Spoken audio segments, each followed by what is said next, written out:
ఈ ఒక్క కరెన్సీని చూస్తే అమెరికా గుండెల్లో దడబడుతుంది. దీంట్లో మనకు ఇండియన్ ఫ్లాగ్ కూడా కనిపిస్తుంది. ఇది బ్రిక్స్ కరెన్సీ. బ్రిక్స్ దేశాలు అన్ని కలిసి ఈ కరెన్సీని ట్రేడింగ్ కోసం యూజ్ చేయాలని అనుకుంటున్నారు.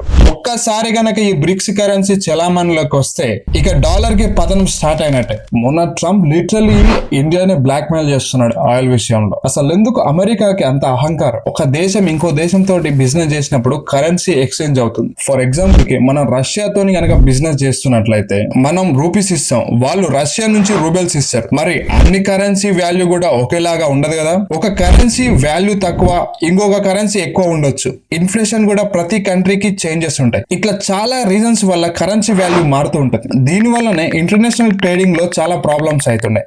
ఈ ప్రాబ్లమ్స్ అన్నిటిని సాల్వ్ చేయడానికి అందరూ యూజ్ చేసే కామన్ కరెన్సీని యూజ్ చేద్దామని డిసైడ్ అయ్యారు. అదే డాలర్. ట్రేడింగ్ చేయాలంటే డాలర్లు కొనాల్సిందే. దీనివల్లే డాలర్ కి ప్రపంచ వ్యాప్తంగా విపరీతమైన విలువ పెరిగిపోయింది. అందుకే డాలర్ కి అంత అహంకారం.